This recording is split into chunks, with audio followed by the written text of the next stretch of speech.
Man, some of these games are so good. Some of these atmospheres are so electric. You could just feel it through the TV screen. And here we are talking about nerds as potential GMs. Good morning to you. Good Monday morning. I'm Dejan Kovacevic of DK Pittsburgh Sports. This is Daily Shot of Penguins, and it comes your way bright and early every weekday if you're into football and or baseball. I also offer daily shots of Steelers, who are headed toward the NFL draft this week, and the Pirates, who are just bleeping amazing right now. But on this program, yes, nerds, that's where we're headed. It looks like Fenway Sports Group, based on their own words, not to mention some of their own precedent with the teams that they actually care about, at least care enough to go see their games, have a preference for the analytical. And that is great. That is ideal for this situation. If you had pulled someone out of a Harvard math class who was the worst student at the university, who was just a straight F student, and that person had never heard of hockey, you could have given them 5 minutes to veto the Mikael Granlund trade. And I mean veto it hard, because it didn't take much to see that it was going to require a significant revival on Granlund's part, which I thought that there was at least a chance of that happening at the time, being that, he's been a good player at different points in his career. Maybe he was nursing an injury. Maybe the Penguins knew something beyond analytics that would have suggested that he was underutilized or underappreciated or whatever. Nope. There was nothing. There was nothing underlying. So in that event, the analytics alone tell the tale. The analytics further never would have allowed for the Seattle expansion draft debacle to happen. Jared McCann would have stayed in Pittsburgh, ideally would have gotten a lot of this money that went to other people and become a big player here. Brandon Tanev would have hung around. Heck, don't even get me started on what could have happened as related to goaltending. So I'll repeat, this franchise needs to get way more analytically inclined. It also needs to get a lot more analytically involved and diverse, and by that I mean expanding. That was something that Ron Hextall had claimed was happening under his watch, but when he's only ever communicating with one guy, with Chris Pryor, his assistant, it doesn't matter what else anybody else is studying or researching, or for that matter, scouting. Old school style. It doesn't matter.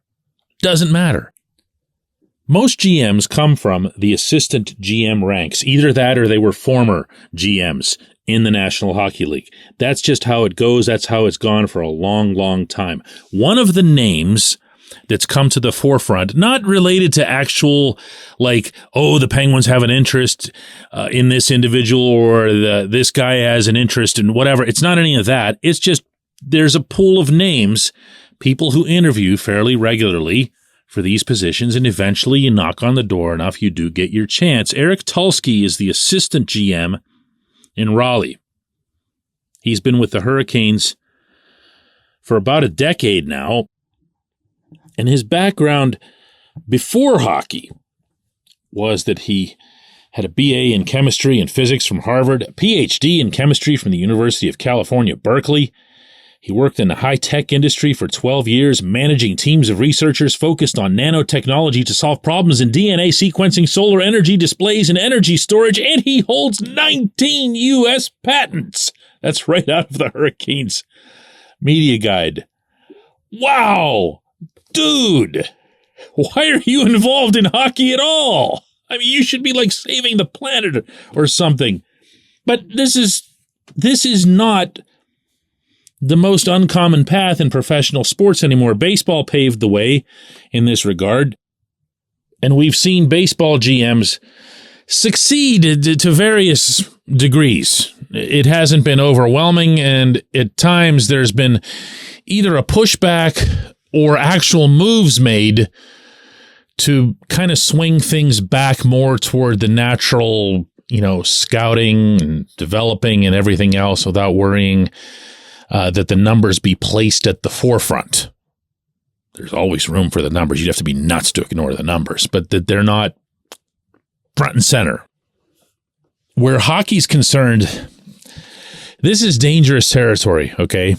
Because baseball analytics, by necessity, given the nature of the sport and given the nature of the volume of games and the volume of predictable events, just lent itself to this. Hockey isn't that. And hockey has, at least to the public's eye, precious little data that's available. What do I mean when I say that? Well, consider that when we talk about Corsi and Fenwick and these various other things that get cited regularly, including by me in the work that I do, they're all based on shots on goal or shot attempts.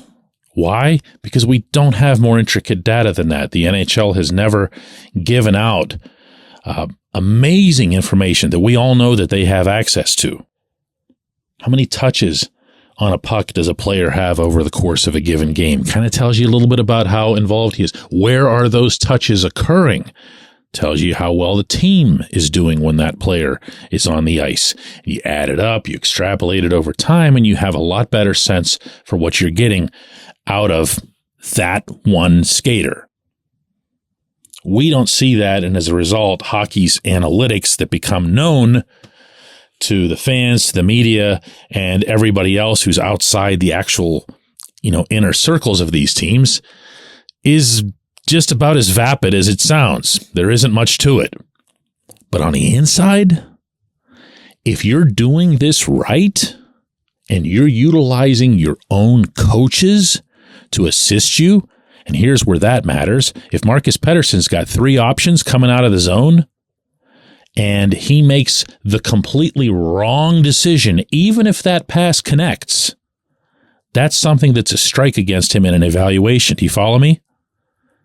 Whereas the other thing could be true. He could make exactly the right decision and just make a physical error, make a lousy pass, make a giveaway. It's a strike against him in one regard, but not in the other. That's where coaches are really valuable, assistant coaches.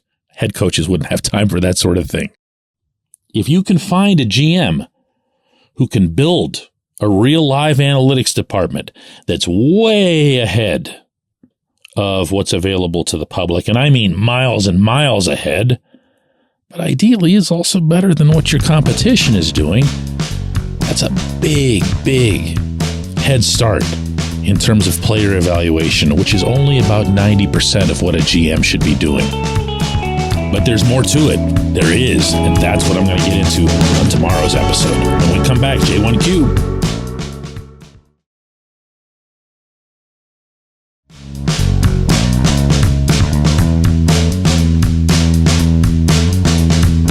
Today's J1Q comes from John Federico, and I'm going to preface this by saying it is one of many that takes very strong opposition to my stance on Mike Sullivan, that I believe in him as a head coach. I believe he's one of the better head coaches in the NHL, and I believe that he was given a really rotten hand over the past couple of years by Ron Hextall.